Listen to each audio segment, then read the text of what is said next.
तलाक तलाक दूंगी मगर मेरी एक शर्त है। जब मैं रात को घर पहुंचा तो मेरी पत्नी ने खाना लगाया। मैंने उसका हाथ अपने हाथों में लिया और कहा, मुझे तुमसे कुछ जरूरी बात करना है। वो साथ बैठकर खाना खा रही थी। उसकी आंखों में कुछ दर्द सा साफ नजर आ रहा था। अचानक मुझे नहीं पता कैसे कहूँ, मगर मुझे उसे बताना ही था। मैंने बड़ी शांति से कहा, मुझे तलाक चाहिए। लगा जैसे उससे मेरे शब्दों से कुछ फर्क नहीं पड़ा, बल्कि उसने मुझसे पूछा, क्यों तलाक चाहिए। मैंने उसके सवाल को अनसुना किया तो उसे गुस्सा आ गया।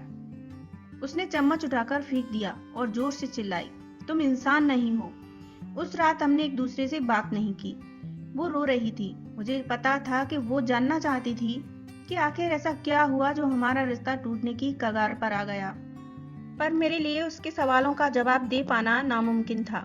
मैं अब किसी और से, प्रिया नाम था उसका, प्यार करने लगा हूँ। अब मुझे उससे प्यार नहीं रहा। मैंने उसे उसके वर्षों के प्यार की सजा दी थी। भरे मन से मैंने तलाक के पेपर तैयार किए।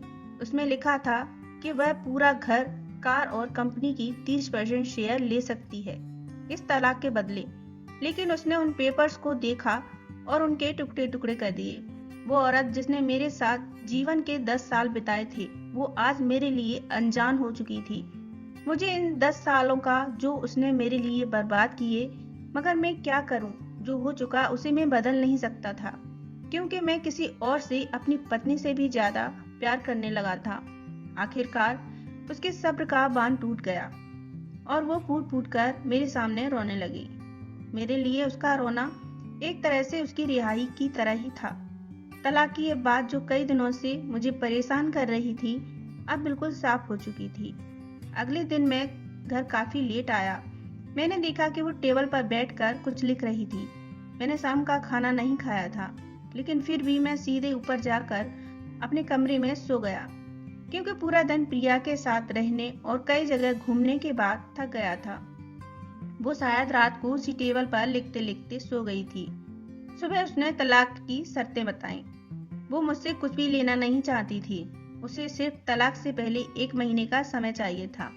उसने आग्रह किया कि इस महीने में हम दोनों वही पुराना वाला जीवन जिए जितना संभव हो सके, क्योंकि आने वाले महीने में हमारे बेटी की परीक्षा है। वह नहीं चाहती थी हमारे टूटे रिश्ते का प्रभाव उसकी पढ़ाई पर पड़े। मुझे भी यह ठीक लगा, मगर वो कुछ और भी चाहती थी। जैसे शादी के दिन में उसे उठाकर अपने शयन कक्ष तक ले गया था, उसी तरह हर रोज 1 महीने तक मैं उसे शयन कक्ष से उठाकर मुख्य द्वार तक ले जाऊं। मुझे लगा यह पागलपन है, मगर इन आखिरी दिनों को थोड़ा अच्छा बनाने के लिए मैंने उसकी यह शर्त स्वीकार कर ली। मैंने प्रिया को अपनी पत्नी की सभी शर्तें बताई। वो हंसने लगी। उसे लगा मेरी पत्नी कितने भी तरीके अपना ले, तलाक तो तय है। मेरी पत्नी और मैं किसी से भी इस दौरान नहीं मिले थे, लेकिन उस दिन जब मैं उसे पहली बार उठाया, गेट तक ले गया, तो हम दोनों काफी अजीब महसूस कर रहे थे। पीछे से हमारा बेटा भी खिलखिलाकर खुश हो रहा था। अगले दिन यह काम थोड़ा सामान्य और आसान हो गया। वह मेरे सीने से लगी थी और मैं उसकी खुशबू महसूस कर रहा था। ऐसा लगा जैसे कई दिनों बाद मुझे यह खुशबू मिल रही है, या फिर कई दिनों से मैंने उसके होने का महसूस नहीं किया था। पहले जितनी उसमें वो कसाव नहीं था, और चेहरे पर कुछ हल्की झुर्रियां नजर आ रही थीं और बाल भी काफी सफेद होने लगे थे। ये वही औरत थी जिसने अपने जीवन के 10 साल मुझे समर्पित किए थे। चौथे दिन जब मैंने उसे उठाया तो वो पुराना रोमांस लौटने लगी थी। 5वें और 8वें दिन वो पुराना प्यार फिर जागने लगा। मैंने प्रिया को इस बारे में कुछ भी नहीं बताया था। अब उसे उठाना और आसान हो गया था। शायद हर रोज यह सब करने का मैं आदी हो गया था। एक दिन वह अपनी पसंद की साड़ी निकाल रही थी, लेकिन कुछ खास नहीं ढूंढ पाई। उसने सांस भरते हुए कहा कि उसके सारे कपड़े बड़े पड़ने लगे हैं।